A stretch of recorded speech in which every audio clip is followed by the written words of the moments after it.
माझे सद्गुरू श्री दत्त महाराज कुलकर्णी यांच्या चरणी नतमस्तक होते। सद्गुरू अप्पा महाराज, सद्गुरू अण्णा महाराज या दोघांच्याही चरणावरती साष्टांग दंडावर घालते आणि त्यांच्या आशीर्वादाने या कीर्तन सेवेची बुद्धी झाली आणि या कीर्तन सेवेची प्रेरणा झाली। त्या सद्गुरूंना प्रथम नमन करते। ज्यांची कीर्तन परंपरा पुढे चालू ठेवण्याचा प्रयत्न आहे ते संत कवी श्री दासगणू महाराज यांना विनम्र अभिवादन करते। आणि दासगणू महाराजांची कीर्तन परंपरा ज्यांनी आजन्म चालवली असे माझे आजोबा कैलासवासी हरिभक्त परायण श्री तुकाराम आजेगावकर यांच्या चरणी नतमस्तक होते। इथे उपस्थित सर्व ज्ञानी, बुद्धिमान आणि विद्वान ज्यांच्या हृदयामध्ये श्री जगदंबा वास करते, तुमच्या सगळ्यांना प्रणाम करते, तुमच्या चरणी नतमस्तक होते आणि आजच्या कीर्तन सेवेला सुरुवात करते। रामदास माया माझी रामदास माया माझी रामदास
स्वामी महाराज की जय, सद्गुरु अप्पा महाराज की जय। जय जय रघुवीर समर्थ।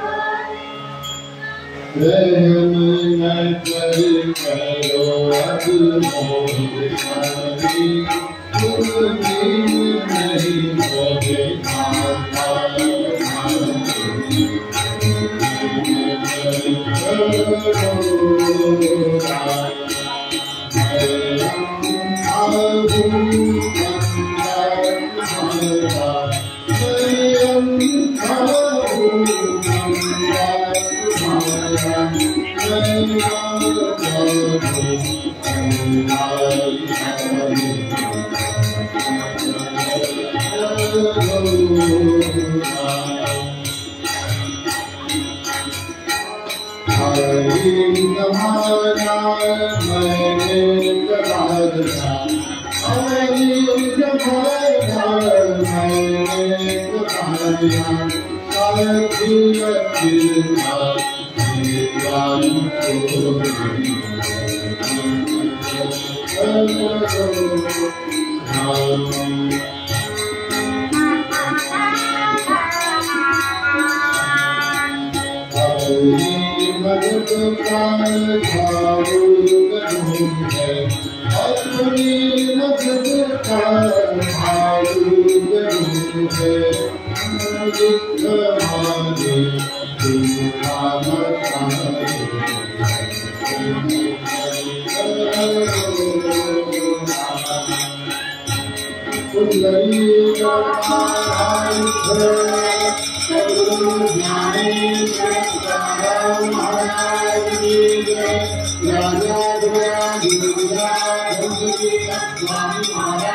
जय जगदम्ब जय जगदम्ब जय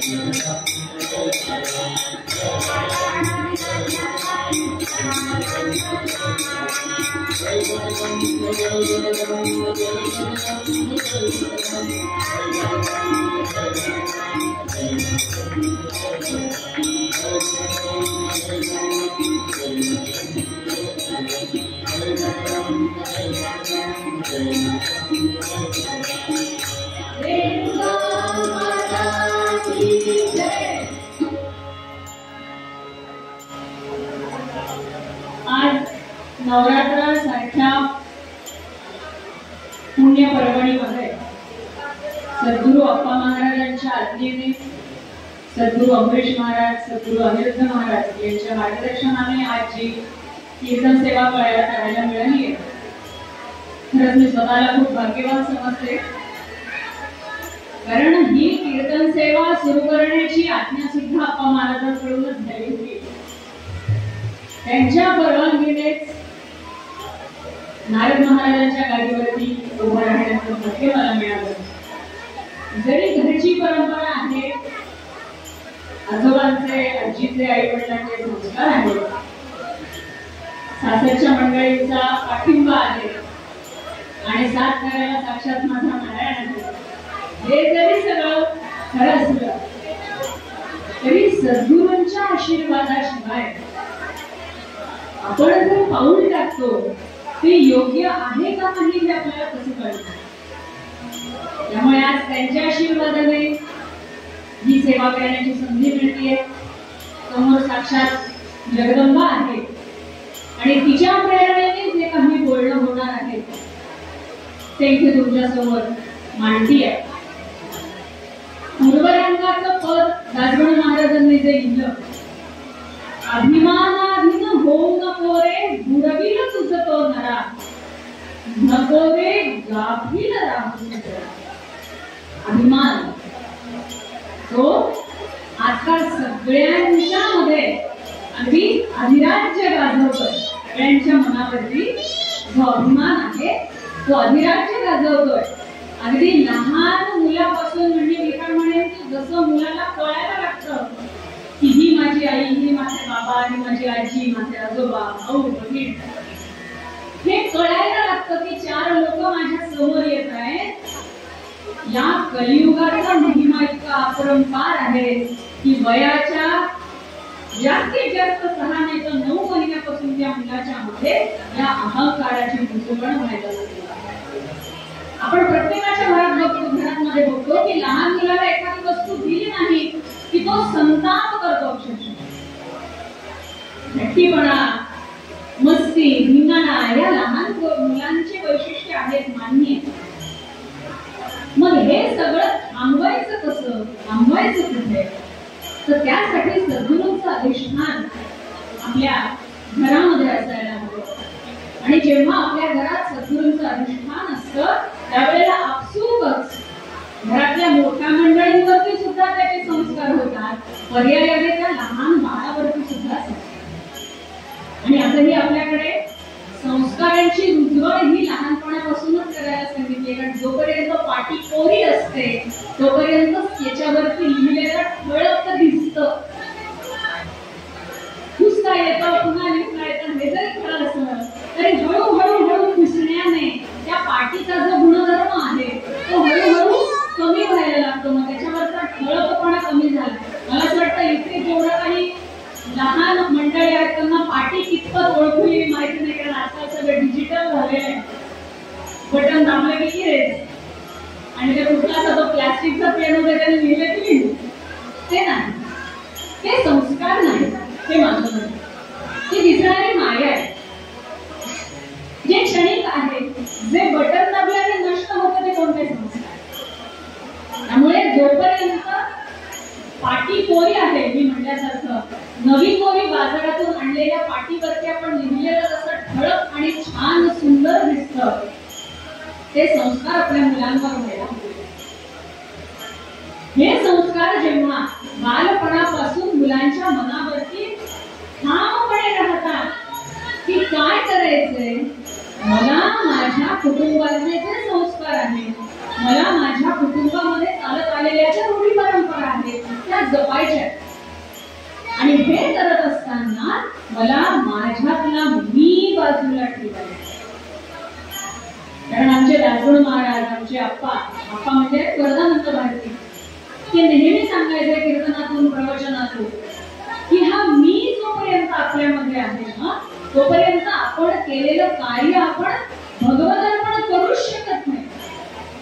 ती भावनाच निर्माण होत नाही, ती क्रियाच आपल्याकडून होत नाही. आणि जरी झाली तरी बरोबर दाक्षावणी आहे, आतून नाही, मुळातून नाही.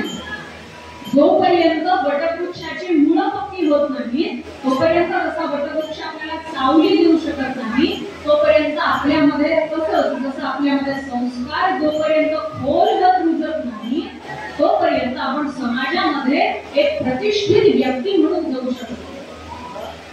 कदाचित 4 लोक समोर येणारे, ठीक आहे बाबा आहे आमच्या समोर एक चांगला व्यक्ती आहे म्हणून तेवढ्या पुरता हो हो मान नमस्कार वगैरे करतीलही, पण पाठीमागे मात्र फक्त आपली निंदा होणार. आणि म्हणून दासगुरु महाराज सतत सांगतात की अभिमानाधीन होऊ नको रे, अभिमानाच्या अधीन होऊ नको. अभिमान प्रत्येक षड्रिपूंनी आपल्याला सांगितलेले आहेत, आपल्या धर्माने आपल्या शास्त्राने त्या षड्रिपूंचं थोड्याफार प्रमाणामध्ये आपल्यामध्ये अस्तित्व आहेच आहे.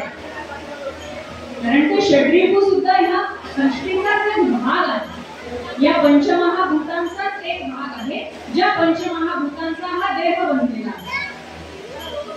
मग जर हा देह या पंचमहाभूतांपासून बनलेला आहे. काल जागीरदार त्यांचं कीर्तन ऐकायला मिळालं, त्याचा लाभ मिळाला. त्यांनी फार सुंदर सांगितलं की उसणं घेणं हा जो प्रकार आहे आपल्याकडे, आपण आपल्या शेजारच्यांकडून समोरच्यांच्याकडून काहीतरी छोटी एखादी वस्तू आपण उसणी आणतो. ते उसणं आणण्याचा नियम काय आहे की आज ना उद्या आपल्याला परत करायची आणि ती जशीच्या तशी परत करायची. मग हा जो नियम आहे तोच नियम आपल्या या शरीराचा सुद्धा आहे, आपल्या या देहाचा सुद्धा आहे. हा या देहावरती आपली सत्ता आहे का? हो नाही. कारण मी म्हणल्याने माझा देह चालत नाही आणि मी म्हणल्याने माझा देह थांबत नाही. सगळी जी सत्ता ह्या जगदंबेची आहे, ह्या आदिशक्ती आदिमायेची आहे. त्या आदिशक्ती आदिमायेने निर्माण केलेल्या पंचमहाभूतांकडून आपण हा देह उसना आणलेला आहे की मला काही काळांसाठी, काही वर्षांसाठी मला जे कर्म करायचं आहे ते कर्म करण्यासाठी मला हा देह या पंचमहाभूतांनी उसना दिलेला आहे. तो मला आज न उद्या परत करायचा. उसनी आणलेली वस्तू आपण कायम स्वरूपी ठेवू शकत नाही, ठेवायची म्हणलं तरी ठेवू शकत नाही. मग ती काही वाटीवर आणलेली साखर का होईल, दिली नाही तर ती शेजारी पुढचे किती वर्ष सांगत फिरेल या बाईने वाटीवर साखर घेतली, ती काही मला परत केली. मग विचार करा, तुमच्या आमच्यासारख्या सामान्य माणसांच्या मनात जर इतक्या छोट्याशा गोष्टी कायम स्वरूपी राहत असतील तर या सृष्टीमध्ये ज्या गोष्टी निर्माण होतात त्या गोष्टी या सृष्टीला आज न उद्या परत कराव्या लागतात. हा नियम. मग जर माझ्या अधिकारामध्ये माझा देहच नाहीये तर मग मी कुठून आला, मी काय करतोय, मी कीर्तनाला उभी आहे का? नाही, तिने उभं केलंय म्हणून मी उभी आहे. किती पाऊस पडला काल रात्री, सकाळी पहाटे एवढा पाऊस होता. तो जर थांबला नसता तर तुमच्यासारखे श्रोते मंडळी मला आज मिळाले नसते, कदाचित मला पण इथे येता आलं नसतं. सत्ता कोणाची आहे? त्या जगदंबेची. मग मी कीर्तन करते हे म्हणण्यामध्ये काहीच तथ्य नाही. हेच आपले संत आपल्याला सांगतात की बाबा रे, मी पण घेऊ नको तुझ्या कार्यात. माझं आज कर्तव्य म्हणून, माझा धर्म म्हणून मी आज मनुष्य म्हणून जन्माला आलेली आहे. मी स्त्री आहे, पुरुष आहे, ही गोष्ट निराळी, ही गोष्ट खूप पुढे. पण मी आज एक मनुष्य म्हणून जन्माला आलेली आहे आणि या मनुष्य धर्माचं पालन मला करावं लागणार. या मनुष्य धर्माचं पालन मला कसं करायचंय? तर जी काही माझी विविध कर्म आहेत ती कर्म मला नेटाने पार पाडायची, करायची म्हणून करायची नाही. कर्म ही आपल्याला करावीच लागणार. आपण करतो म्हणलं तरी करायचे, तर नाही करतो म्हणलं तरी करायचे. कर्म केल्याशिवाय आपली सुटका नाही. पण एक गोष्ट प्रत्येकाने ध्यानात असू द्यावी की मी जे कर्म करणार आहे त्या कर्माचं फलित मात्र माझ्या सोबत राहणार. हा देह जरी नष्ट झाला तरी माझ्या हातून घडलेल्या कर्माचं फलित मात्र नष्ट होणार नाहीये. त्याचा प्रवास माझ्यासोबतच काढणार. तेवढ्या पुरता आपल्यातला मी जागा ठेवायचा, फक्त तेवढ्या पुरता की कर्म माझ्या हातून कोणतं घडतंय हे जाणण्यापुरता माझ्यातला मी जागा ठेवावा. बाकी कुठल्याच कार्यासाठी मी हा नकोय आपल्याला. आमच्या अप्पांनी फार सुंदर उदाहरण दिलं होतं या पूर्वखंडाच्या संदर्भात की ओढ्याचं पाणी. आता बऱ्याच वेळेला काय होतं, पावसाळ्यामध्ये नळाला गढूळ पाणी येतं बघा. मग ते गढूळ पाणी आपण तसंच पितो का? हो नाही. त्याला उकळतो, त्याच्यामध्ये तुरटी फिरवतो, ते चांगल्या कपड्यांनी गाळून घेतो, अजून काय त्याच्यावर चांगले संस्कार करता येते, कारण ते पाणी शुद्ध पाहिजे. आपल्याला अशुद्ध पाणी चालत नाही. मग विचार करा, या देहामध्ये जो आत्मारूपी परमेश्वर बसलेला आहे, त्या परमेश्वराला अमंगळ अस्वच्छ कसं चालेल? म्हणून माझे विचार सुद्धा उकळून गाळून स्वच्छ केलेल्या त्या पाण्यासारखे असायला हवे. मग हे विचार जेव्हा स्वच्छ माझ्या मनामध्ये असतील, तेव्हा माझ्या हातून कर्म सुद्धा तितकंच चांगलं होणार. आणि आपल्या हातून पारदर्शकता असणार किंवा पारदर्शक असणार कर्म जेव्हा घडतं, तेव्हा ते सहजरित्या भगवत अर्पण होतं. त्याला वेगळे कष्ट घ्यायचे. आणि मनात भाव असू द्यावा की भगवंता, तुझ्यामुळे हा देह मिळालेला आहे, या देहाचे कार्य तुझ्यामुळे होत आहे. ही कार्य कशी करायची याची बुद्धी मला भगवंत देतोय. मग सगळं जर तो करताय तर केलेले कर्म ही त्याचेच आहेत ना. म्हणून कृष्णार्पणमस्तु हे संस्कार, ही संस्कृती आहे. आणि म्हणून जर आपण माझ्यातला मी जर ठेवला कायम, तर आपण भगवत अर्पण आपलं कर्म करू शकणार नाही. आणि हा अहंकार जो कायम माझ्यामध्ये राहील, तो अहंकार मला माझं कर्म भगवत अर्पण करू देणार नाही. आणि भगवत अर्पण कर्म केल्याशिवाय आपली सुटका नाही. ते कर्म जोपर्यंत भगवत अर्पण होत नाही ना, तोपर्यंत त्याचं फळ भोगायला जन्माला यावं लागेल. कोणाला माहिती मनुष्याचं मिळणार आहे ना अजून कोणतं मिळणार आहे? आपण कुठं पाहिलं? आपण एवढे पुण्यवानच नाही, त्यासाठी फार पुण्य करावं लागेल. पण पहिली गोष्ट अशी, जी मुख्य गोष्ट आहे, की जोपर्यंत माझ्यातल्या मला मी जोपर्यंत नष्ट करत नाही, तोपर्यंत केलेलं कर्म मी भगवत अर्पण करू शकतो. म्हणून ह्या कर्म करत असताना मला एकच गोष्ट लक्षात ठेवा. बघा, हे सांगताना सुद्धा मी सांगतो मला मी पण हे सांगायचं त्यासाठी की ते कळावं. आपण एखाद्या वस्तूवरती बोट ठेवतो, जर कोणाला समजले नाही तर ही गोष्ट बोट दाखवतो, ही गोष्ट, ही वस्तू, त्या अर्थाने हे मी आणि मला पाहिजे की मला काय करायचंय, मी काय करतोय हे दाखवण्यासाठी. म्हणून तो मी असावा, एवढाच मी ठेवण्याचा अधिकार आपल्या शास्त्राने, आपल्या धर्माने आपल्याला दिलेला आहे. आणि हा अशा हे कशासाठी करायचंय? कारण अभिमानाधीन मोह नको रे, बुडविल तुझं तो नरा. आपल्याला तो चांगलं कर्मच करू देणार नको रे, गाफील राहू सुद्धा. म्हणून गाफील राहायचं नाही आपण. चुका माणसाकडून होतात आणि माणूस हा चुकांचा पुतळा आहे, हे वाक्य आपण सगळ्यांनी अगदी तोंडपाठ केलेलं आहे. त्यामुळे काही झालं तरी आपल्याला चटकन वाक्य सुचतं, काय एवढी मोठी चूक झाली, काय करणार, माणूस चुकीचा पुतळा आहे. अहो पण कितीदा, त्याला पण काही मर्यादा आहेतच.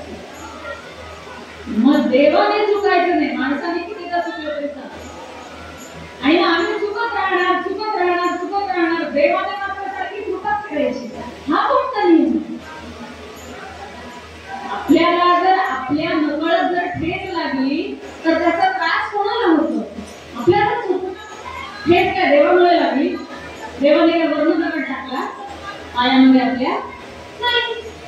त्याने ते दगड, माती, पाणी सगळं त्यानेच निर्माण केलेलं आहे. ते करणारच आहे. चालताना चूक आपली. आपण बारकाईने बघितलं नाही की माझ्या पायाशी दगड आहे, मला तो एकतर ओलांडून जायचंय, नाहीतर त्याच्या बाजूने जायचंय, त्याला टाळून जायचंय. नाही, अभिमान. मी सरळ चालणार, मग काय दगडाने बाजूला व्हायचंय? तो तर अचेत नाही. मग करायचं काय? मग आता तुला तेच लागेल, तू सहन कर, तुझं फक्त आहे, तुला त्याचा त्रास नाही. तुला जर तुझ्यातला मीच बाजूला करायचं नाहीये, मी का बाजूला हो? तू दगड होऊ शकत नाही, बाबत आपल्यालाच लागेल. आता हे झालं छोटंसं उदाहरण. विचार करा, परमार्थ मार्ग हा किती कठीण आहे. अहो प्रपंच खूप सोपा आहे. मकरंद रामदासींची कीर्तन श्रीमद भागवत वगैरे ऐकताना त्यांनी बऱ्याचदा हे उदाहरण दिलेलं आहे की आपण उलट करतो. आपण परमार्थ अवघड म्हणतो आणि प्रपंच सोपा म्हणतो. हे उलट आहे. प्रपंच सोपा आहे. प्रपंचात माणूस पडला ना की आसना कसा पार पडतो. काही कष्ट करावे लागत नाही. परमार्थ मार्ग कठीण आहे, कारण त्यामध्ये आपलं चित्त, आपली बुद्धी, आपलं मन, आपला देह, आपलं कार्य आणि सगळ्यात महत्वाचं आपले षड्रिपू, या सगळ्यांना आपल्याला बसवावं लागतं. लेकरू ऐकत नसलं की कसं आपण त्याच्या दरवाजीला भरून बसवतो. बस म्हणलं नाही रे तुला काय झालं, मध्ये मध्ये इकडून पायाला दोन्ही हाताला धरतो आपण त्याला आणि बसवतो. बस येते काय, बस मुकट आहे. तसं ह्या सगळ्यांना आपल्याला बसवावं लागणार आहे. अहो साधं तर लेकरू ऐकत नाही, आपले हे षड्रिपू काय ऐकणार आहे. एखादी गोष्ट करू नका, निंदा करायची नाही कोणाची. साधं सोपं उदाहरण सांगतो, कोणाची निंदा करायची नाही. सगळ्यात महत्वाचा नियम अहंकाराला जो निवडायला जातो. कोणाची निंदा करायची नाही. आपला दिवस जातो बाबा निंदा करायची नाही का. आपलं मौन असलं तरी निंदा जातोय. कारण निंदा ही फक्त शब्दांनी होत नसते, विचारांनी सुद्धा होते. जे पंचयम आहेत, आता हा विषय खरं तर थोडा खूप मोठा आहे. तत्वज्ञान खूप मोठं आहे. आपण जितकं त्याच्या खोलवर जाऊ ना तितकं ते वाढतच जाणार आहे. सगळ्यात साध्या सोप्या भाषेत सांगायचं तर सर्वसाधारणपणे मला उपासना मार्गावरती चालायचंय आणि उपासना मार्गावरती मार्गक्रमण करत असताना माझ्यामध्ये जर माझा अभिमान राहिला तर मी उपासना मार्गात कशी राहील मला सांगा बरं. मला माझ्या सद्गुरूंनी नामजप करायला सांगितला. ठराविक जप संख्या दिलेली आहे. तो जप करताना आपलं जर अर्धचित्त इकडून कोण गेलं, तिकडून कोण गेलं, कोण उभं राहिलं, कोण बसलं, कोण मोठ्याने बोललं, कोणी मागे बोलून बघितलं, असं की नाही मला फक्त म्हणी ओढतोय. फार तर एखादी माळ आपण शांत चित्ताने करू की लगेच मन के घोडे विषय मिळाले कशी जाते आपण. त्या घोड्यांचा लगाम जो काही सुटतो तो काही केल्या ते आवरल्याच जातो. अरे बाबा बस इथे, अरे बाबा बस, हा हे काय ऐकतं आपलं. मग हे करायचंय कसं. मी सुरुवातीला सांगितल्यासारखं सद्गुरूंचं अधिष्ठान आणि सद्गुरूंची कृपा ह्या दोन गोष्टी जेव्हा आपल्या पाठीशी असतात तेव्हा या गोष्टी शक्य होतात. जे काही आहे सद्गुरूंसमोर नतमस्तक राहावं की महाराज माझ्याकडे षड्रिपूंचं दमन करा आणि मला तुमच्या चरणाशी घ्या. जोपर्यंत आपल्याकडे षड्रिपूंचं दमन होत नाही तोपर्यंत सद्गुरू पण आपल्याला जवळ करत नाही. सद्गुरू कधी आपल्याला दूर करणार नाही हेही तितकंच खरंय. पण आपल्याला जर त्यांच्या हृदयामध्ये आणि त्यांना आपल्या हृदयामध्ये स्थान द्यायचं असेल तर या षड्रिपूंना आपल्याला आपण चप्पल कुठे सोडतोय सध्या. त्या मांडवाच्या पलीकडे आहे का इथपर्यंत नाहीये. तिची जी जागा आहे त्याच्या पलीकडे षड्रिपूंची जागा इथं ठेवा. तेव्हा या भगवती समोर आपण शुद्ध अंतःकरणाने उभा राहू. आणि भगवती समोर उभा राहून काय करायचं. मागे एकदा आम्ही दोघं अमरीश महाराजांशी बोलत असताना विषय निघाला. दर्शनाला जायचं तेव्हा अमरीश महाराज बोलता म्हणाले लोक काय करतात म्हणे देवासमोर उभं राहतात आणि डोळे मिटून देतात. तो भगवंत बसलाय कशाला. अहो त्याचं रूप डोळ्यात साठवून घ्या. मन भरून त्याला बघा. मन भरत नसतं हेही तितकंच खरंय. पण मन भरून त्या भगवंताला बघून घ्या आणि मग त्या स्थानावरून जेव्हा आपण आपल्या घरात येतो तेव्हा तिथं जे भगवंताचं रूप बघितलंय ते रूप आठवा. म्हणजे आपसुकच हे षड्रिपू आपोआपच बाहेर जातात. नको रे बाबा इथं आपलं जागा नाही हे त्या षड्रिपूंना आपसुकच कळून जातं. म्हणून सद्गुरूंचं अधिष्ठान. मग नुसतं सद्गुरूंचं अधिष्ठान नाही असं उपयोग नाही. बघा बरं विषय किती मोठा आहे. नुसतं सद्गुरूंचं अधिष्ठान असं उपयोग नाही. सद्गुरूंच्या आज्ञेचं पालन आपल्याकडून किती होतं याचा पण विचार आपल्याकडून व्हायचा. इथे असणारे प्रत्येक जण अभिमानाने सांगतात की नाही आम्हाला अण्णा महाराजांचा गुरुमंत्र आहे, आम्हाला अप्पा महाराजांचा गुरुमंत्र आहे, आम्हाला प्रल्हाद महाराजांचा गुरुमंत्र आहे. गुरुमंत्र आहे इथपर्यंत त्यांनी सांगितलेल्या मार्गावरती किती प्रमाणात मार्गक्रमण होत आहे याचं कधी आत्मचिंतन केलंय? महाराजांनी ब्रह्ममुहूर्तावरती उठून जप करायला सांगितलं. किती जण करतात? गुरुपौर्णिमेच्या दरवर्षी गुरुपौर्णिमेच्या उत्सवामध्ये महाराजांकडून हा प्रश्न असतो का नाही मला सांगा. किती जणांचे हात वर येतात? हा प्रामाणिकपणा आमच्यात नाहीच मुळे. आम्हाला गुरुमंत्र मिळाला म्हणजे काम संपलं. विचार करा, एखाद्या मल्टीनॅशनल कंपनीमध्ये आपल्याला नोकरी मिळाली, गव्हर्नमेंटचा पगार आहे आपल्याला, तेवढं करून आपण सोडून देतो का? हो नाही. आपली धडपड कशाची असते? मला भारतातल्या मल्टीनॅशनल कंपनीत नोकरी मिळाली, मला अमेरिकेत कधी जायला मिळेल, मला जपानमध्ये कधी जायला मिळेल, मला आज 5 लाख रुपये पगार आहे, आता 15 लाख कधी होईल? हो, ही धडपड असते की नाही आपली? मग जर मी गुरुमंत्र घेतलाय, मी माझ्या सद्गुरूंच्या चरणाशी आहे, तर मला त्यांच्या आज्ञेचं पालन करावंच लागेल, तर माझी प्रगती आहे. नाही तर काय उपयोग नाही. आहे तिथं बसा. जसं दगडाला शेंदूर लावून एका ठिकाणी बसवतात, तसं 4 लोक येतील, वा वा काय तुमचं नशीब हो, तुम्हाला गुरुमंत्र मिळाला एवढं म्हटलं आणि निघून जातो. एवढ्या खरंच आहे का? विचार प्रत्येकाने करावा. मी सुरुवातीला म्हणल्यासारखं विषय खूप मोठा आहे, खूप सखोल आहे.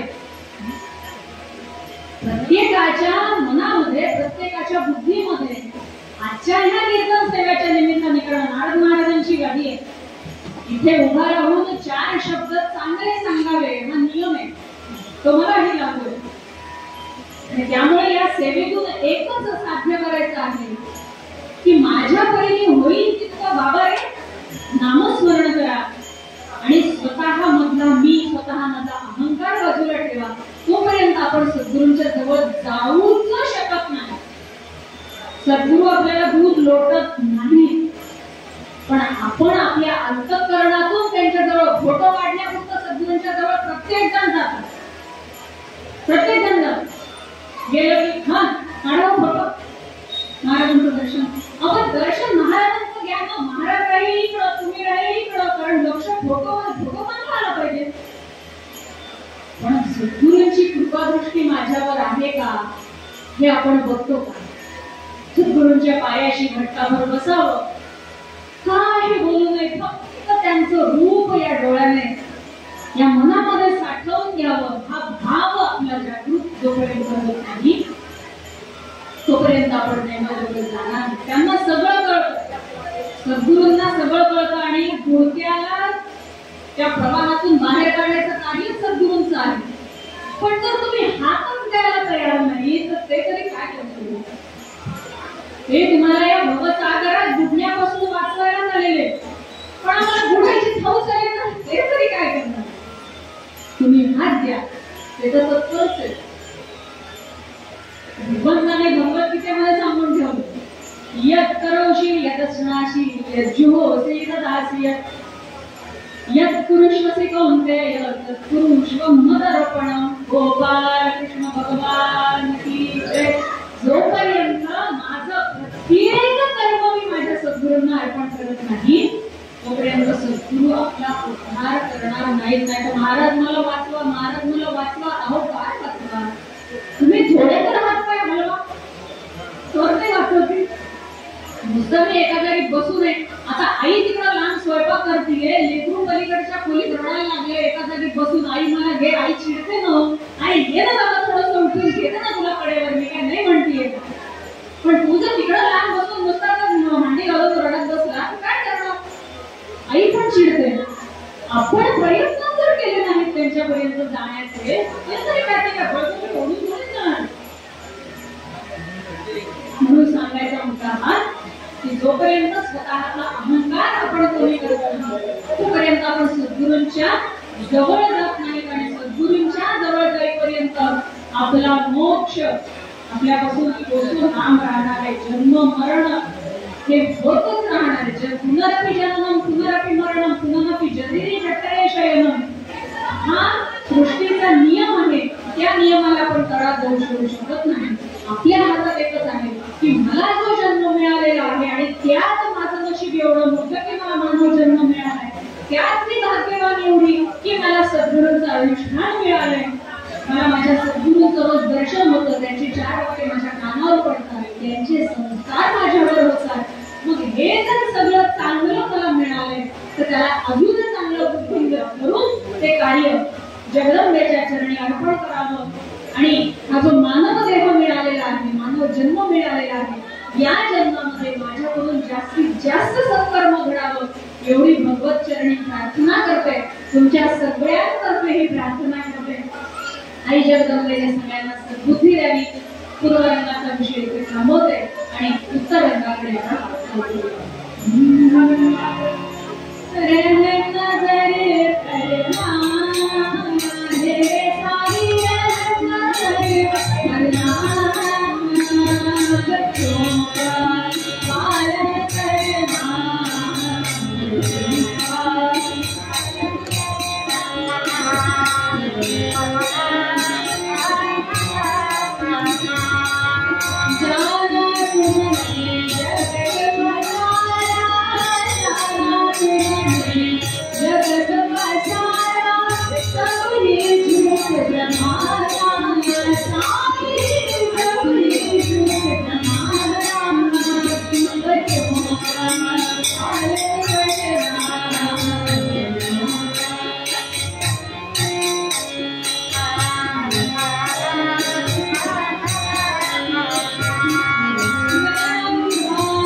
गुजरात देशामध्ये, गुजरात प्रांतामध्ये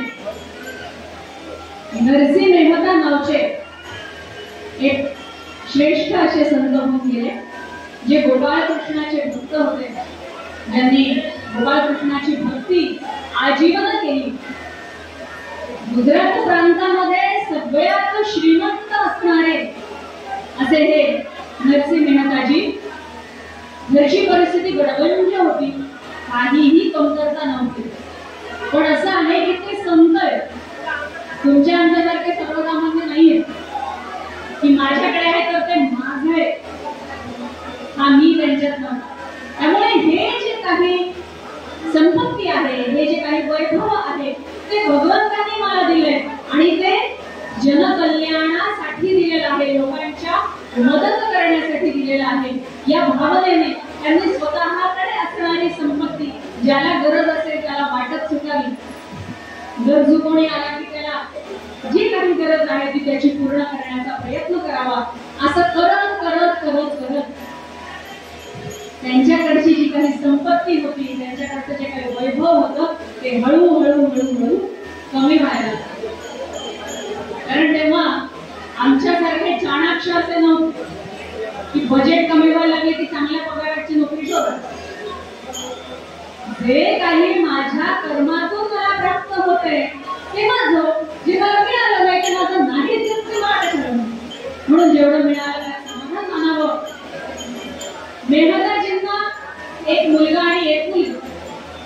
आता पूर्वीच्या काळापासून आपल्याकडे जी परंपरा चालत आली आहे, आपली जी संस्कृती आहे की मुलगी हे परक्याचं नव्हतं. मुलीला वाटी लावावं, तिला तिच्या संसारामध्ये डोलावं.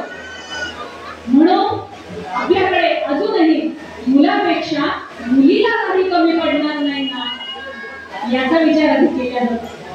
ती तिच्या घरी जाणार आहे, तिच्या घरच्यांनी या कुठल्या गोष्टीवरून तिला काही त्रास नको द्यायला, माझ्या लेकीला काही त्रास नको व्हायला. म्हणून बाप जो आहे तो रात्रंदिवस कष्ट करतो. कशासाठी? की माझ्या पोटी एक मुलगी आहे आणि माझ्या मुलीला काही कमी करायचं. आता कदाचित इथे उपस्थित सगळ्या मुलांना वाटेल असं का बरं,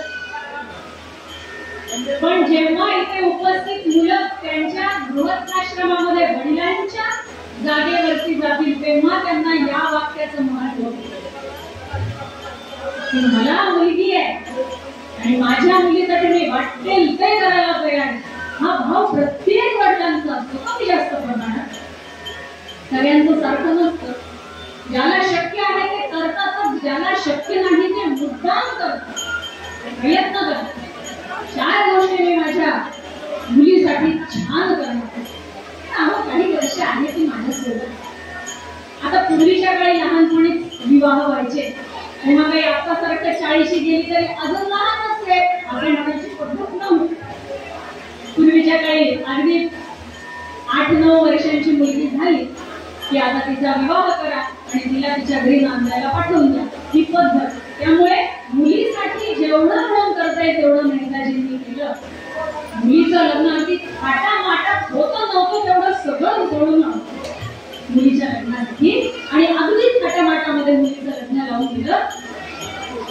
सगळेजण म्हणायला लागले मेहताजी एवढा मोठा खर्च केला, तुमच्याजवळ काहीच राहिलं नाही. त्यामुळे असं कसं म्हणतात?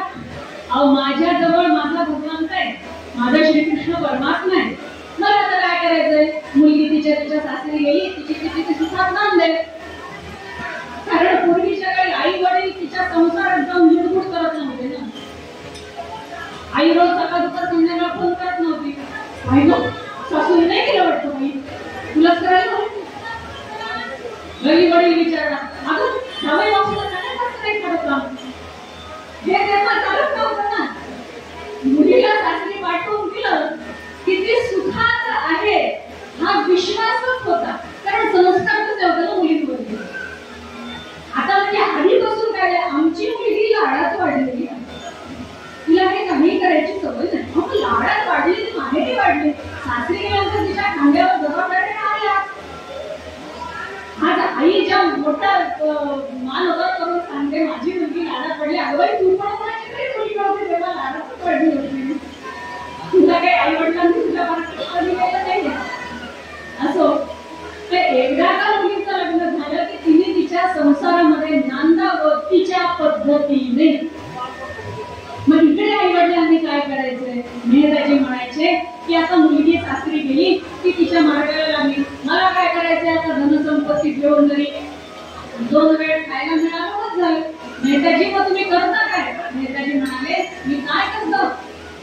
सुनारजी रण छोडले सुन स्वामी रण छोड, सुनारजी रण छोडले सुन स्वामी रण छोड, सुन मारे रण छोड रे बल मारे रण छोड, मार मरार बकल मन मारो कबनारे आपुरी, केर मरा पछी बर करे अरगन आपो पगड़ी जोड़ रे, सुन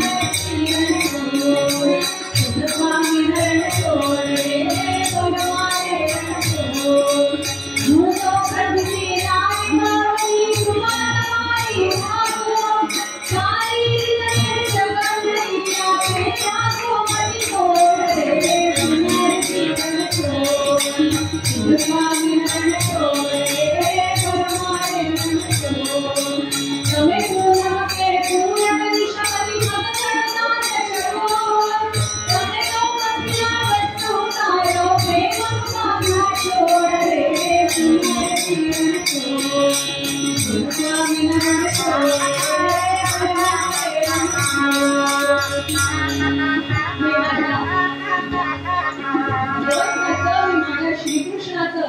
भजन करत मी माझ्या संसारात सुखी आहे आणि माझी मुलगी तिच्या संसारात सुखी आहे.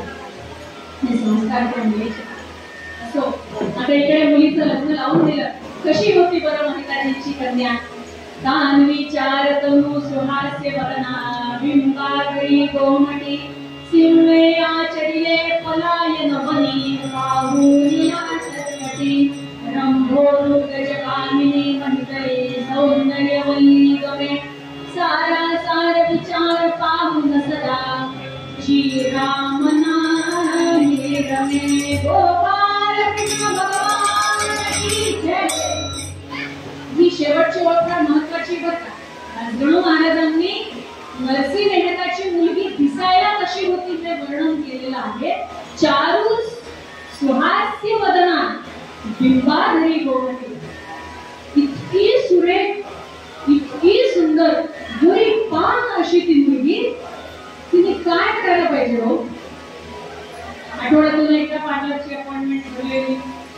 माझ्या साड्या व्यवस्थित असल्या पाहिजेत, सगळं नीट असलं पाहिजे. 2-2-3-3 तास आरशासमोर नाही. शेवटच्या चरणात आठवड महाराजांनी काय सांगितलंय? सारा सार विचार पाहून सदा जी राम नामे रमे. अवतीभोवती काय सुरू आहे, आता मला काय करायचंय, नंतर मला काय करायचंय, कारण मी सासरी आहे. मग जी काही माझी कर्तव्य आहे ती पार पाडत असताना मला काय करायचंय? राम नामामध्ये रंगून जायचंय, नामस्मरणामध्ये रंगून जायचंय. कारण पित्याने लहानपणापासून संस्कार केलेले की बाई ग, आपलं कोण आहे? आपला भगवंत आहे, त्याच्याशिवाय आपलं कोणी नाही. आणि म्हणून त्याच्या नामस्मरणामध्ये जसं माझ्या वडिलांनी त्यांचं आयुष्य कंठित केलं, आज आम्ही माझे वडील नामस्मरण करतात, ते संस्कार तिच्या होते. आता तिचं सासर कसं होतं? सासरी असे श्रीमंती परिदारिद्र्य प्रत्याप्रती आले म्हणून अवमानिती जावा गणराज्ये. सासरी प्रचंड श्रीमंती होती आणि आता माहेरी पर्यायी आपण बघितल्यासारखं आता दारिद्र्य आलेले. वडिलांची सगळी संपत्ती संपून गेलेली आहे. आणि या गोष्टीवरून तिच्या जावा, तिच्या नंदा तिला सारखं टोमणे मारायच्या. नंदा माहेरी आले, काही नसेल नाही का माहेरी? हा, बसले असतील नुसते आपले टाळ फुटत. आमच्या घरी एवढी मोठी पेढी आहे. माझे वडील रोज हिऱ्यांमध्ये खेळतात. आम्हाला तर बाई हिरे बघून बघून कंटाळा आलाय. एक ना धड एवढ्या गोष्टी सुनवाऱ्या त्यांनी. तिने आपल्या बिचारीने ऐकून घ्यावं, हो ताई हो ताई म्हणावं आणि आपलं नामस्मरण. असं नाही की लगेच तलवार उपसली महिषासुरमर्दिनीचा अवतारच लगेच काही बोलले. माझ्या बाबांना कसे बोललात?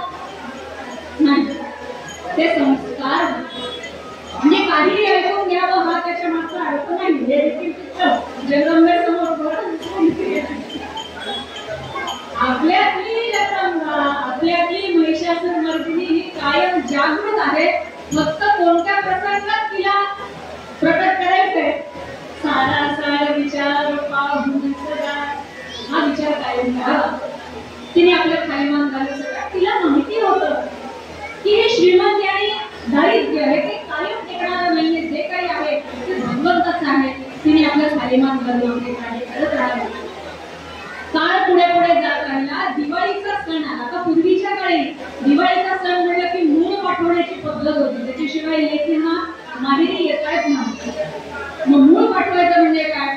भरपूर सारं मिठाई, दागिने, अंक डंक जे काय देता येईल ते द्यायचं आणि मग आपल्या लेकीला माहेरी घेऊन यायचं. दिवाळीचा सण आला. तसा दिवाळीचा सण आला. अर्थातच मेहताजींना हे काही शक्य नव्हतं. त्यांनी आपल्या तिथूनच आपल्या लेकीला आशीर्वाद दिले. मुलीला हे माहिती होतं काय परिस्थिती आहे, त्यामुळे झाले, 4 वर्ष झाले, 6 वर्ष झाले, एकही वर्षी मला दिवाळीला माझ्या आईकडे जाता येत नाही. याचं कुठेतरी जर वाईट वाटत असेल म्हणून. तशी बऱ्यापैकी लहानच होती की अशी कोणती मोठी लागली, पण कोणाजवळही त्याचा गाजावाजा न करता तिने आपलं शांत माडीवर बसून भगवंताचं चिंतन करावं आणि भगवंताला म्हणावं, देवा तू आहेस माझ्या वडिलांजवळ, त्यांची काळजी घे बरं, एवढंच. पण 1 वर्ष मात्र असं झालं की तिला ते सहन झालं नाही आणि मग ती म्हणायला लागली, आई कार धाडले मला, आई कार धाडले मला, मुळ दीपवाळीला तरी ग, मुळ दीपवाळीला तरी, काय झाले गडवी तुला, काय झाले गडवी तुला, नको सारी समजला रुई,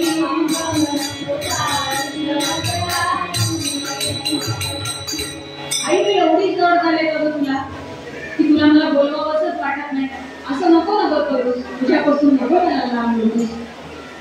आणि त्या वर्षी माडीवर बसून एकटीच रडायला लागली. आता नंदाचं कामच असतं, बहिणी काय करते बघायला, हळूच जाऊन लग्न खाली बहिणी रडतीये, तिला बहुतेक मागची आठवण आली वाटतं. सासूने सांगितलं ना काय तिला त्रास देऊ, गप्पचा तुम्ही, पण या कुठे ऐकताय, कारण जावा गेल्यावर त्यांच्या माहेरी मोठ्या थाटामाटामध्ये 600-700 गाड्या घेऊन गेल्या असतील आणि या आल्यावर तेवढंच घेऊन, आता तिला नको का दाखवायला, म्हणून आपलं जायचं आणि तिला चिडवायचं, आता कशाला रडत बसलीयस, हो ते आता रडून गेले तरी काय ते खायास नामुळीकडे तुझी आरती त्याचे, हे एकादशी सतत त्या सदनात नांदे, वेडे पुढे नचमनी बस ये समोरे. आता कशाच्या गोष्टीचा विचार करतेय, तिच्यासाठी ती पिठलं बाकी पण खायला मिळेल की नाही माहिती नाही तुला, तिचं सगळं छान पंचपक्वान्न रोज चालू आहे, खा पी मस्त मजा कर, कशाला रडत बसलीयस भर सगळ्याची. तिने पण आपलं काहीच उत्तर दिले नाही, हो बाई माणसं असं म्हणाली आणि गप्प बसली. पण ही गोष्ट जेव्हा सासूला कळली, सासूने हळूच विचारलं, का ग जायचंय का माहेरी. आता हिने तरी काय हो म्हणावं, कारण मूळ आल्याशिवाय जाता येत नाही. ती आपली खाली मान घालून गप्प राहिली. सगळ्या जणींनी मिळून इतके टोमणे मारले, जायचंय तर जा माहेरी, आम्ही काय तुझ्या माहेरच्या मुळाची वाट बघणार नाही, आम्हाला माहिती येणारच नाही, पण एक काम कर, काय अंगावरचे सगळे दागदागिने इथे काढून ठेव. नाही नखशिखांत तुझी दागिन्यांनी बनवलेली आहे, एक दागिना इथे काढून ठेवायचा. कसं आहे म्हणे, तुझ्या घरी आहे दारिद्र्य, जाशील एवढे मोठे दागिने घेऊन विकेल म्हणे तुझा बाप एखादा नेऊन बाजाराला, कारण सण करायला तुझ्याकडे आहे काय. आणि मग सांगेल काय करावं, हो फाटी झोपडी माझी चोरीच झाली, गेला पोरीचं दागिने, आता चोरी झाली म्हणल्यावर आम्ही काय करणार. हे ऐकलं मात्र मग काहीही शांत राहिली. मग मात्र तिला लागला, ती म्हणते, नणंदाईचे वदता साध्वीने श्रवणी ठेविले हात, उदान भोगे नंदू नरभूषण एक जगती मरणाल, माझ्या वडिलांच्या पेक्षा श्रेष्ठ ह्या जगतात कोणी नाही. का बरं,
भगवंताच्या हृदयामध्ये विराजमान माझे वडील आहेत. मला काय माहिती त्यांचे अधिकार त्यांचा. कमलनयन कमला स्वयंपाक येणं, ती साक्षात जगदंबा म्हणून स्वयंपाक करते आमच्या घरामध्ये आणि तुम्ही माझ्या वडिलांना नाव ठेवताय. याच्या पुढे विचार करता माझ्या वडिलांना नाव ठेवताय अशी संतापून ती बोलली. बरं या काय कमी होत्या का हो? तिचा राग पाहिला की अजून खवळला. हो माहिती फार शहाणी, काही सांगू नका म्हणे कौतुक. काय तर म्हणे तात नाथ होगे प्रभूचा आणि म्हणे ती जगदंबा साक्षात स्वयंपाक करते. काय स्वयंपाक करते? खायला दोन तुकडे तरी आहेत का तुझ्या घरामध्ये? तिची नणंद झाली कावतावानी म्हणाली आया पुरी न भातरी मिळत तरी कधी न वाचा राजा. आया पुरी न भातरी मिळत तरी कधी न राजा राजा. म्हणून कधी राहू न हरी न तरी आम्हा कधी कडे राजा आया.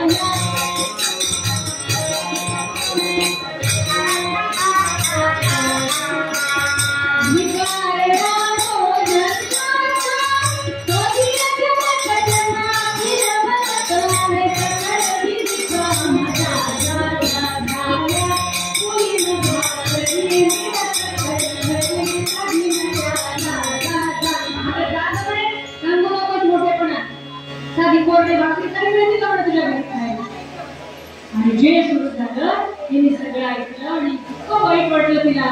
परिसुनीवरचे आईचे लोचनातून पाणी टप टप टप गाळे कन्यका त्याच स्थानी तरुणी वदन तेथे फार केली वाणी म्हणत मम पित्याला पावले चक्रपाणी. वाईट वाटलं, काय करावं. तिला कळलं की ते बाद घालून उपयोग नाही. तिने आपल्या वडिलांच्या घराकडे तोंड केलं. भगवंताला हात जोडले. देवा माझ्या वडिलांवरती तुझी कृपा अखंड राहू. एवढंच मागणं मागितलं आणि शांत कर. आता पाडव्याचा दिवस उजाडला. नंदा अगदी छान भरभरी शालू वगैरे नेसून तयार झाल्या. वडिलांना ओवाळायचंय पाडव्याला.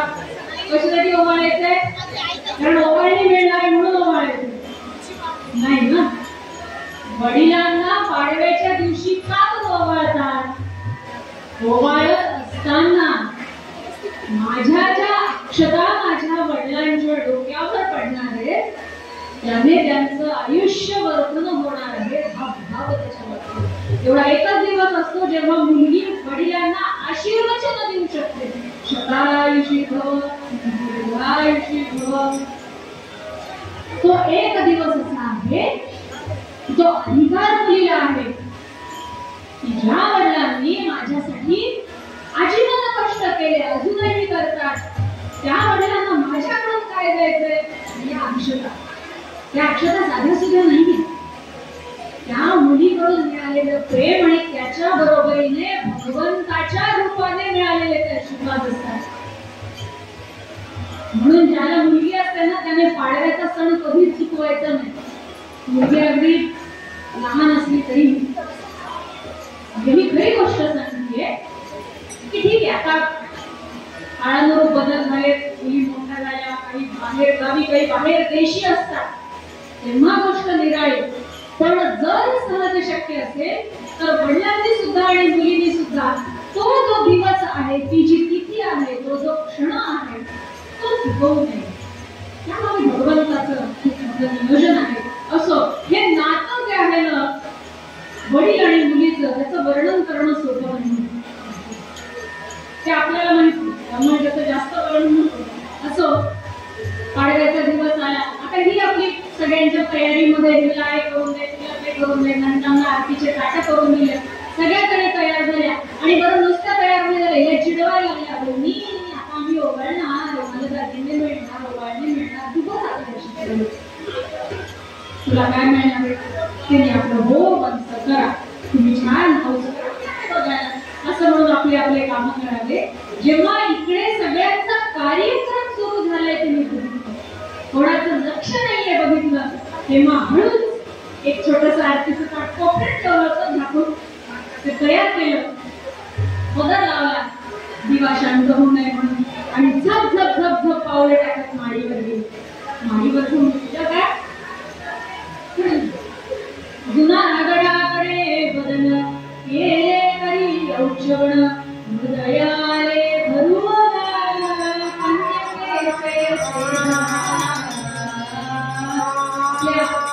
सगळ्यांच्या गावाकडे मुख केलं, त्या दिशेकडे आरतीचं ताट समोर धरलं आणि वडिलांना ओवाळली आणि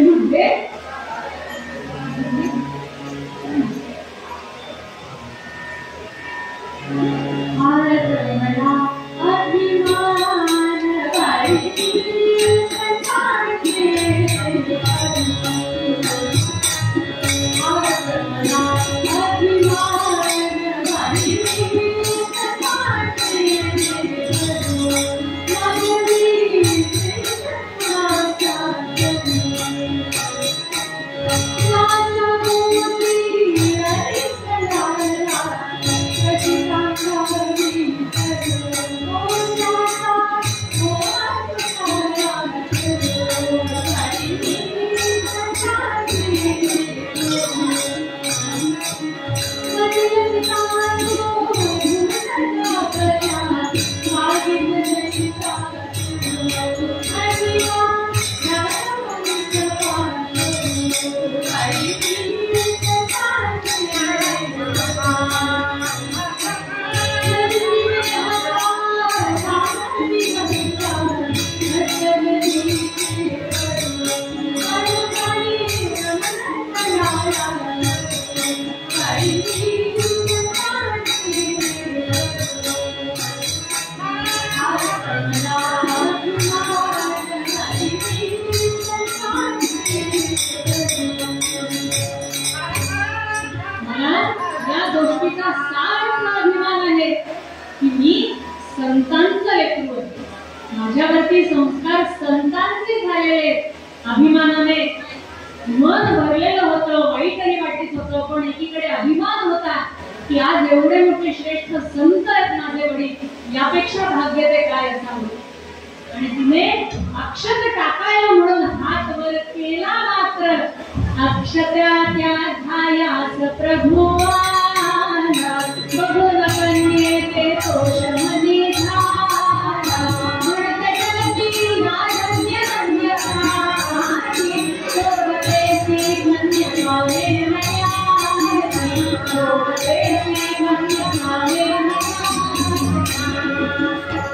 भगवंत साक्षात तिथे प्रकट झाले आणि तिने टाकलेल्या अक्षता भगवंताने आपल्या मस्तकावरती धारण केल्या आणि भगवंत म्हणतात, अगं पोरी, तुझा अभिमान काही खोटा नाहीये, तू मेहतेची कन्या आहेस, या गोष्टीचा तुलाच काय मला पण अभिमान आहे.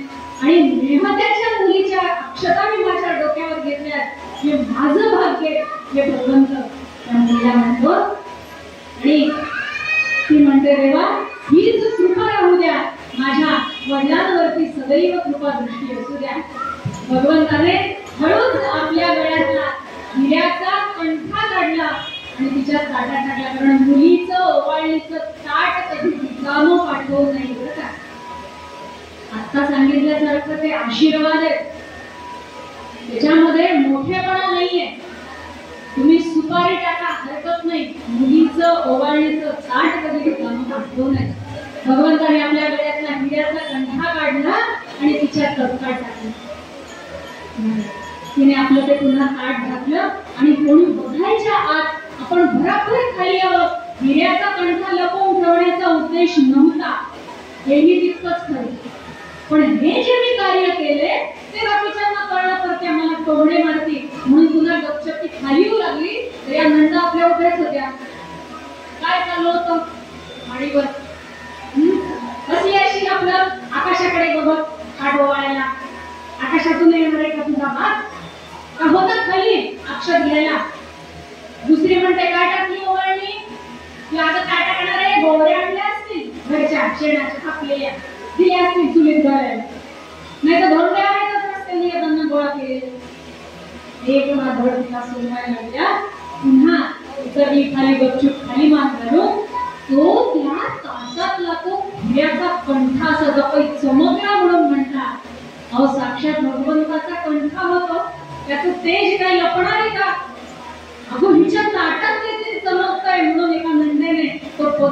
बाजूला केला. बापरे, हिऱ्याचा कंठा घेतला तो. कोणाचा आहे कोणाचा आहे कोणाचा आहे, आणि जे म्हणून दवंडी पिटवली. वहिनीने कंठा चोरला, वहिनीने कंठा चोरला. हे सगळे गोळा झाले. सासू सासरा दीर नंदा नवरा. काय झालं काय झालं काय झालं. वहिनीने हिराचा कंठा चोरला. कंठा चोरला आणि सासरा लागली मोठेपणा करत पुढे तो कंठा घेतला.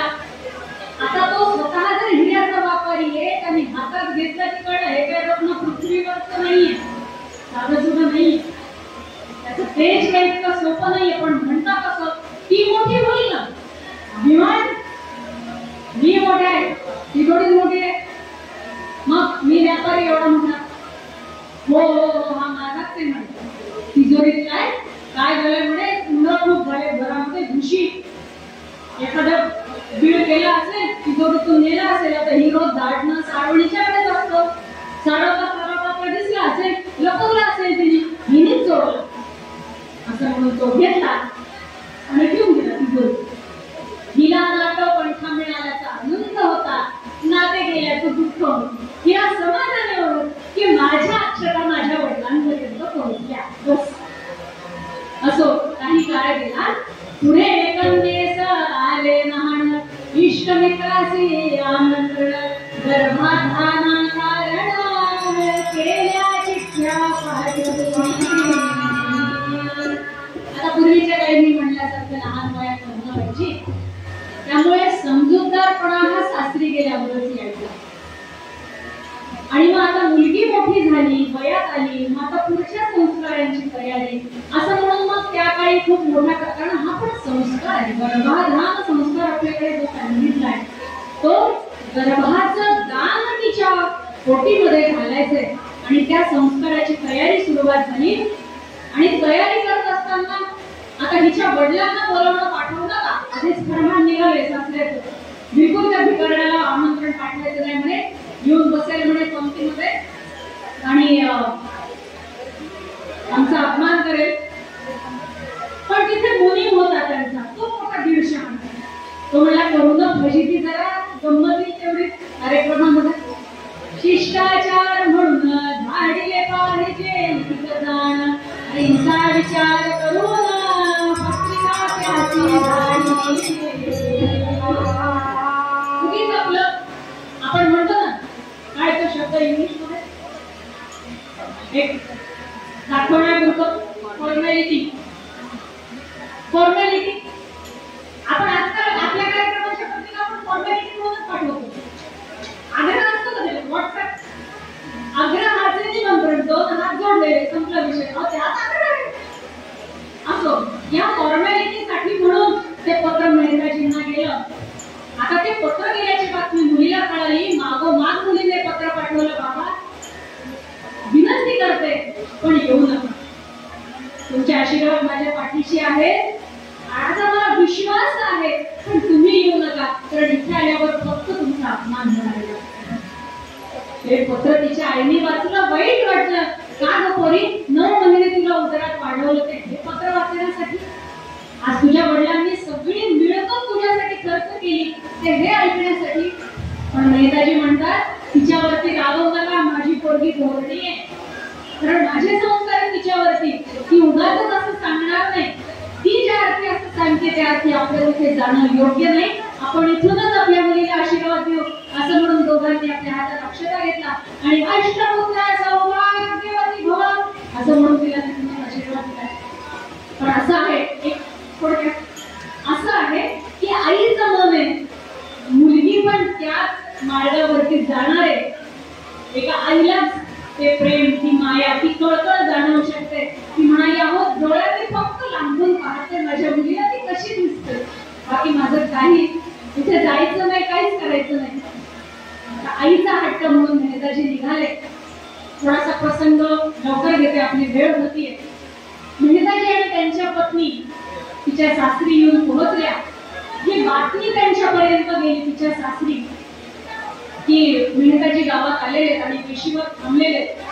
असं ऐकल्यानंतर आता मुलीचं हृदय आहे, घरावर धावत आली आणि बसलेल्या पंक्तीमध्ये वडिलांना शोधायला लागली की माझे वडील कुठे आहेत. नणंद म्हणते अगं इथे कुठे असणार आहे तुझे वडील, ते सगळे छान श्रीमंत लोकांची पंगत बसली तिथे त्यांनी करत बसणार आहे का काय मध्ये असतील कुठेतरी वेशीवर कोरडे भाकरी खात बसले असते, इथे नको शोधून तुझ्या म्हणतात.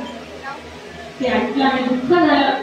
म्हणजे वडील आले पण मला दिसत नाहीत, मला भेटत नाहीत, काही हरकत नाही, जशी परमात्म्याची इच्छा. आता नंदिनी एवढं वेळ शांत राहावं ना, भावाला सांगितलं हळू दादा सासरे आले तुझे, रुसून बस आणि यादी पाठव आहेराची. आता भाऊ पण तितकाच हुशार, भाऊ पण रुसून बसला आणि केली वीट मोठी यादी. जावयाला इतके शेर सोनं, इतके शेर चांदी, सोन्याच्या तारांनी विणलेला काय तो पद पाहिजे आणि पायामध्ये सोन्याचे तोडे पाहिजे, भली मोठी यादी. आणि जितकं जावयाला देणार तितक्या दसपट सासू सासऱ्यांना पाहिजे. यादी घेतली आणि मुनीम तयार आहेतच. मुनीम निघाले, आता बघतो म्हणे मी याची फजिती. गेले आणि मेहताजींसमोर तो कागद धरला. आता तो कागद धरला तर मुनिमाचा आगाऊपणा किती की मेहताजी ही आहेराची यादी आहे बरं का, आणि मी त्यांचा मुनिम एवढं लक्षात ठेवा फक्त, म्हणजे मला पण काहीतरी द्या हे त्याच्यात आलं दोघांनी. त्याने आपला तो कागद समोर केला. मेहताजी आपल्या त्यांच्या भजनामध्ये दंग होते. आता ज्यांच्या पाठीशी साक्षात परमात्मा आहे त्याची कधी फजिती होईल का हो? फक्त भगवंत वाट बघत होता. मेहताच्या लाडका हात आतुर झाला रुक्मिणीकांत, आहेर घेऊन या त्वरित झाला परमात्मा. मेहताजींनी फक्त त्या कागदाला हात लावला मात्र तिथे साक्षात भगवंत उभे राहिले. कसे आहेत भगवंत? वैनते वाहन तेजून पाणी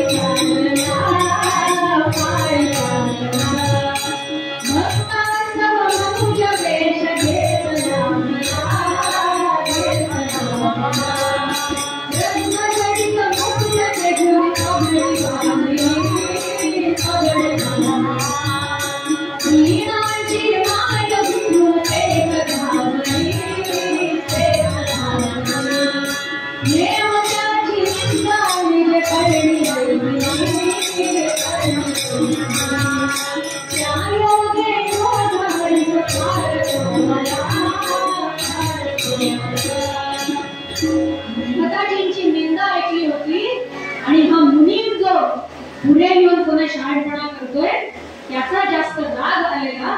भगवंतांनी माणसाचा वेश धारण केला आणि मेहताजींचा मुनीम बनून साक्षात भगवंत मेहताजींच्या मुलीच्या सासरी सादर झाला. आणि भगवंत सांगतात की मी मेहताजींचा सेवक आहे, मी मेहताजींचा मुनीम आहे आणि त्यांच्या आज्ञेने तुम्ही दिलेल्या यादीप्रमाणे आम्ही घेऊन सादर झाले. आता इथे लागले ना दिले इंडिकेटर लागले म्हणतो की नाही आपण, अहो यादी अजून पोहोचली तिथं आहे तयार, आणला कुठून यांनी बघू बरं काय खरंच आणला अवधीच दाखवतात.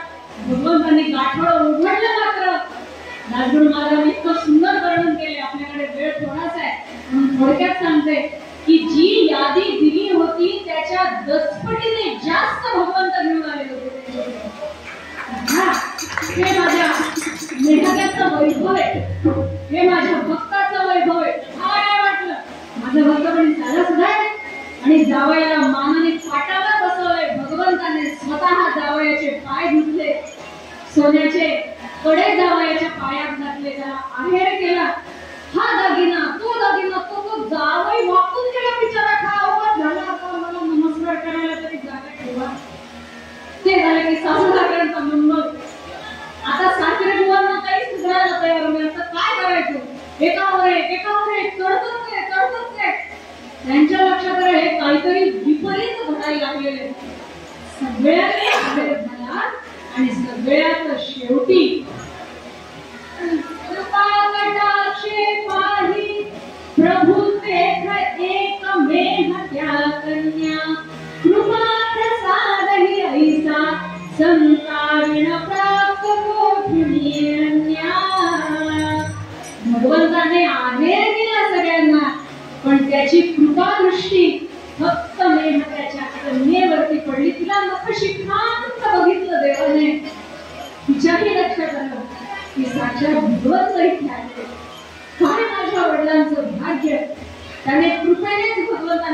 आशीर्वाद दिला, सगळ्यांचा अखेर झाला. तरी घेऊन धोंड्यासी अखेरी श्री घालून मारले मुनिया, संतनिंदा भरती त्याचे हे, प्रभू बोले थे प्रभू बोले थे. शेवटी एक धोंडा घेतला आणि त्या मुनिमाच्या डोक्यात मुनी तिथल्या तिथे जर प्राण ते सगळं बघितलं आणि सगळेजण गडबडले की हे काहीतरी आपल्या अकारण शक्तीच्या पलीकडचं आहे. आणि तो सगळा प्रकार बघितला, सगळ्यांनी भगवंताचे पाय धरले. आमचं चुकलं, आम्ही मेहताजींना नाव ठेवलं, त्यांचा अधिकार आम्ही ओळखू शकलो नाही, आता कृपा करा आणि यांचं काय करायचं ते सांगा. घरात मंगल प्रसंग आहे, मुलीचा गर्भाधान संस्कार सुरू आहे. आता भगवंत असताना तिथे काही अमंगळ होईल का? हो, भगवंत सांगता त्याच्यावरती उपाय एकच, तेवढं तुम्ही सांगाल ते ऐकतो. मेहत्याचे चरण तीर्थ याचे मुखी झाला त्वरित, या पुढे ह्यो मृत तुच्छ आहे स्वर्गीचे. स्वर्गातून अमृत जरी आणलं तरी हा जिवंत होणार नाही, नावाचा जा. संत मेहत्यांच्या चरणाचं तीर्थ घेऊन याला पाजा, हा जिवंत होतो.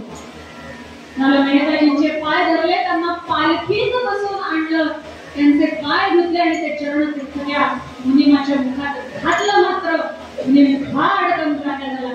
सगळ्यांना मेहत्याचा अधिकार कळला. भगवंत सांगतात, अहो ज्या संतांच्या भक्तीपायी मला बांधून ठेवलेलं आहे, इतके माझे संत श्रेष्ठ आणि तुम्ही त्या संतांना नाव ठेवताय कशापायी? अभिमानापायी. हा जो अहंकार आहे, हा जो मी आहे की मी मोठा आहे, माझ्यापेक्षा कोणी मोठं नाही, या अहंकारापायी लोक स्वतःचं किती नुकसान करून घेतात ते या आख्यानातून आपल्या समोर मांडलंय. सगळ्यांनी भगवंताची स्तुती केली, भगवंताची प्रार्थना केली. त्यामुळे सगळ्यांच्याकडून भगवंताच्या चरणी एकच मागणं मागते की भगवंताने अखंड त्याच्या सेवेमध्ये ठेवावं. आनंद अपराधाच्या राशी छोटी अंबाबाई